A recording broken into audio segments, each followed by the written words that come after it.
Zen shorts.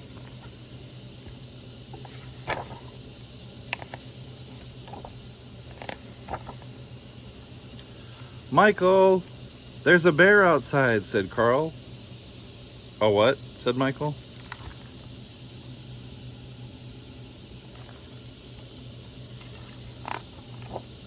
A bear. He's really big and he's in the backyard. What's he doing? Michael asked. He's sitting. He has an umbrella, said Carl. An umbrella?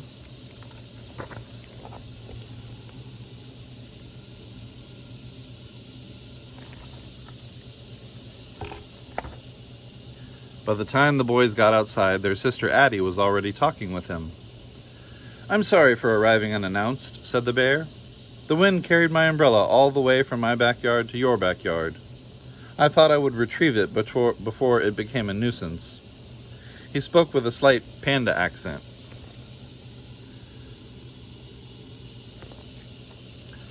Michael introduced himself, then Addie introduced Carl because Carl was shy around bears he didn't know. And this is how Addie, Michael, and Carl met Stillwater.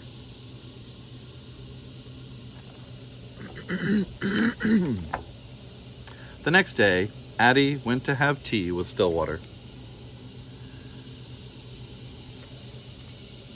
Hello?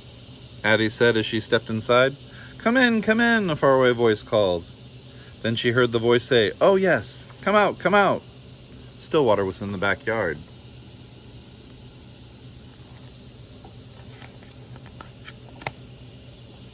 He was in a tent. This is a birthday present from my Uncle Rye, Stillwater said. He always gives presents on his birthday to celebrate the day he was born. I like it so much that I'm not staying in my house right now. Stillwater invited Addie to sit with him.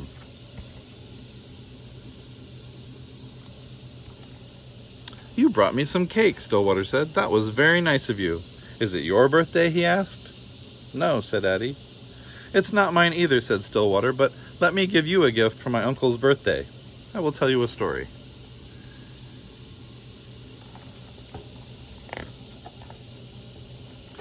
Uncle Rye and the Moon.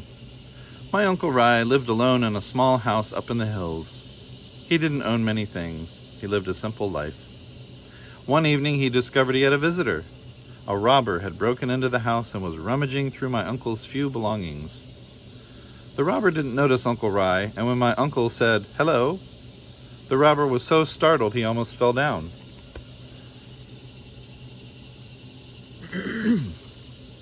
My uncle smiled at the robber and shook his hand. Welcome, welcome. How nice of you to visit. The robber opened his mouth to speak, but he couldn't think of anything to say. Because Rye never lets anyone leave empty-handed, he looked around the tiny hut for a gift for the robber, but there was nothing to give. The robber began to back toward the door. He wanted to leave. At last, Uncle Rye knew what to do. He took off his only robe, which was old and tattered. Here, he said, please take this.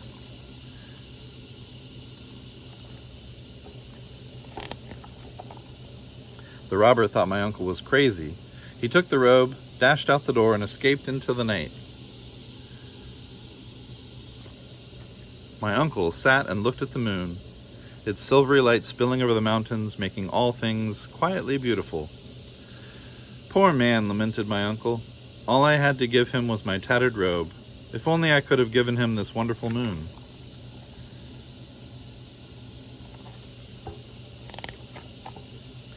Your uncle sounds nice, said Addie. I don't think I could have given away my only robe.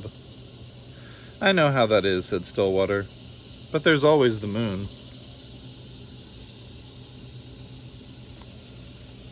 That was a good story, said Addie. Thank you.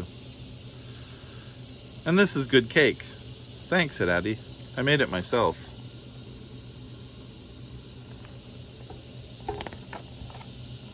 The next day, Michael went to see Stillwater. Here I am, Stillwater called from the tree. Can I come up? Asked Michael.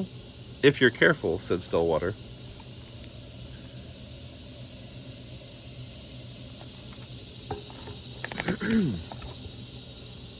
What if we could fly, said Michael. We could cast shadows on clouds, said Stillwater.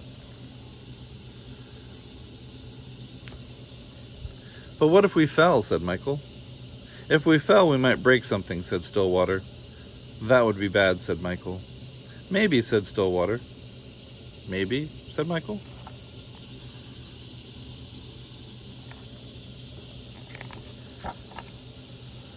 The Farmer's Luck. There was once an old farmer who had worked his crops for many years. One day, his horse ran away. Upon hearing the news, his neighbor came to visit. Such bad luck, they said sympathetically. Maybe, the farmer replied. The next morning, the horse returned, bringing with it 2 other wild horses. Such good luck, the neighbors exclaimed. Maybe, replied the farmer. The following day, his son tried to ride one of the untamed horses, was thrown off, and broke his leg. Again, the neighbors came to offer their sympathies on his misfortune. Such bad luck, they said. Maybe, said the farmer.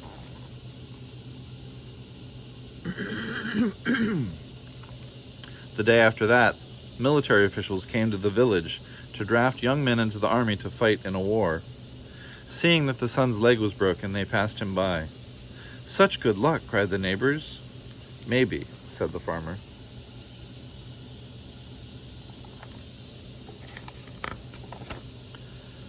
I get it, said Michael. Maybe good luck and bad luck are all mixed up. You never know what will happen next. Yes, said Stillwater. You never know.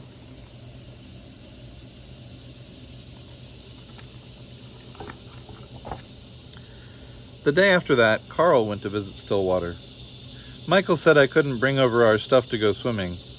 I'm mad at Michael. He's always telling me what to do. So I brought everything. Said Stillwater. It's a little pool. I don't know if all those things will fit. Let's see, said Carl. Let's see, said Stillwater.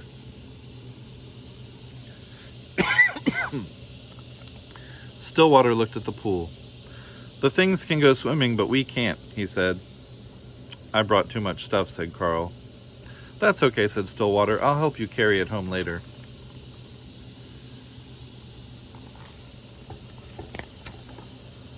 Why does Michael always have to tell me what to do, Carl said. If he were here, I would climb up really high. And I would jump on him like this. And I'd do a big smash like this.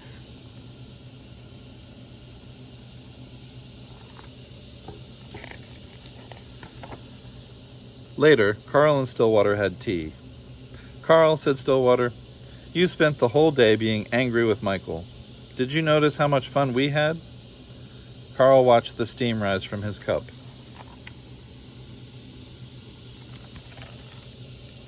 I'm sorry I brought all this stuff, Carl said. You don't need to be sorry, said Stillwater. Right now you need to carry. Hold on tight, and I will tell you a story.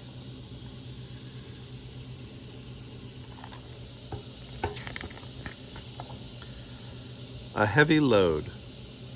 2 traveling monks reached a town where there was a young woman waiting to step out of her sedan chair.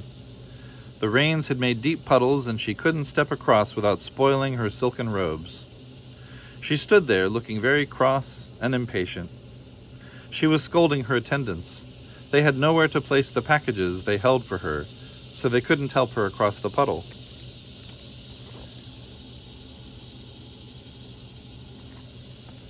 The younger monk noticed the woman said nothing and walked by.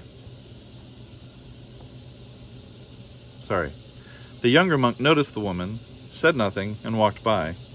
The older monk quickly picked her up and put her on his back, transported her across the water, and put her down on the other side. She didn't thank the older monk. She just shoved him out of the way and departed.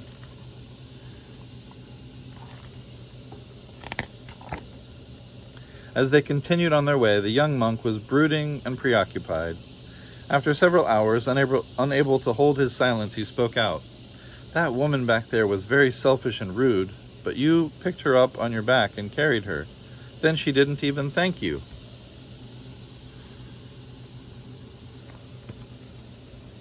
I set the woman down hours ago, the older monk replied.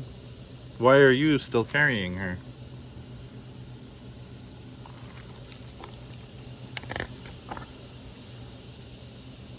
Do you think you have carried it long enough? Asked Stillwater. Yes, said Carl.